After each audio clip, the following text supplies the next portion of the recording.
Salam pemirsa, situasi di garis depan pertempuran di Ukraina Timur kini semakin tegang. Pihak Rusia secara intensif meningkatkan serangan untuk menembus pertahanan Ukraina, terutama yang dipertahankan oleh Brigade Serangan Udara ke-79. Serangan ini berfokus pada upaya memperkuat pengepungan di wilayah Kurakhov, yang telah menjadi salah satu titik strategis di medan pertempuran. Hal ini disampaikan oleh perwakilan Brigade Serangan Udara ke-79 dalam siaran televisi nasional Ukraina, menyoroti betapa gentingnya situasi di garis depan. Dalam sepekan terakhir, Rusia berhasil mencapai kemajuan signifikan, menguasai wilayah Ukraina seluas 200 km persegi. Salah satu titik penting yang dikuasai adalah kota Selidov di selatan desa Krasnoarmeysk, yang merupakan simpul transportasi utama yang menghubungkan Krasnoarmeysk hingga ke Donetsk. Setelah Selidov dikuasai, Rusia mengalihkan fokus serangan mereka ke Kurakhov di selatan, menciptakan tekanan besar bagi pasukan Ukraina. Kurakhov memiliki keunggulan geografis dengan sungai Volga di utara dan jalan E15 yang menghubungkan kota tersebut di Donetsk. Hal ini memberikan keuntungan strategis bagi pasukan Rusia untuk mengisolasi kota tersebut. Namun posisi pertahanan Ukraina di sisi selatan Kurakhov dilaporkan mulai melemah setelah kekacauan yang terjadi saat mundur dari Vuhledar.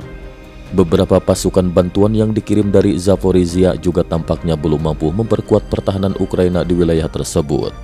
Meskipun Rusia terus melancarkan serangan, pasukan Ukraina tidak tinggal diam. Mereka mempertahankan diri dengan menggunakan struktur pertahanan yang dikenal sebagai Dragon State. Brigade Serangan Udara ke-46 Ukraina melaporkan keberhasilan menghancurkan setidaknya 4 kendaraan lapis baja dan 2 tank Rusia melalui serangan artileri dan drone.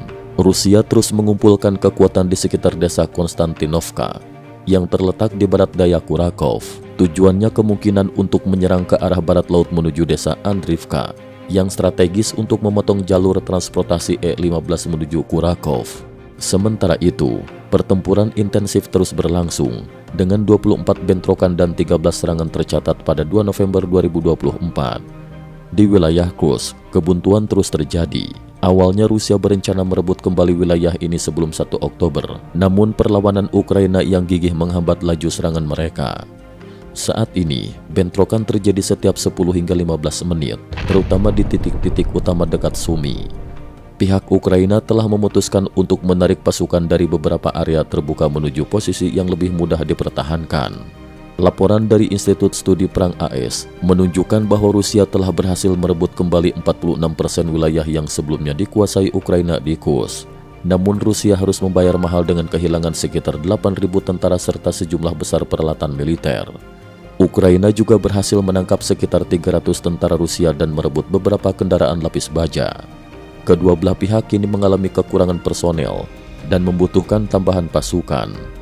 Berdasarkan laporan The Economist, Rusia berupaya merekrut sekitar 30.000 tentara setiap bulan untuk menutupi kerugian, namun angka ini masih belum cukup. Sementara itu, lebih dari 12.000 tentara Korea Utara dilaporkan telah bergabung dalam operasi militer di Rusia, dengan sebagian besar ditempatkan di garis depan Kursk. Di pihak Ukraina, rencana perekrutan 160.000 tentara baru diharapkan dapat meningkatkan kapasitas pasukan di garis depan hingga mencapai 85% dari total yang dibutuhkan.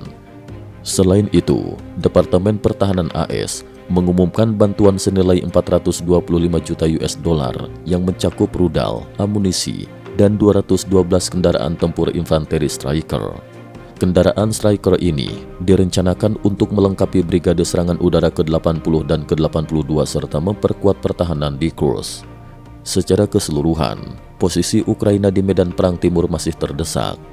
Rusia tampak lebih agresif, sementara Ukraina terus melakukan penarikan taktis di beberapa wilayah. Dari kekalahan Ukraina di Avdiivka pada awal tahun hingga situasi genting selatan Krasnoarmeysk, Rusia terus meraih kemajuan strategis meskipun Ukraina melancarkan serangan balik di Kursk pada musim panas. Namun tren ini tampaknya akan terus berlanjut hingga tahun 2025. Bagaimana Ukraina dapat membalikkan situasi di medan perang? Harapan besar diletakkan pada dukungan internasional dan kemampuan Ukraina untuk merekrut serta melengkapi pasukan baru. Namun upaya ini masih menghadapi tantangan besar dari segi waktu, persediaan militer dan strategi yang efektif untuk mengatasi tekanan dari Rusia yang kian intens. Cukup sekian dulu, terima kasih atas perhatiannya.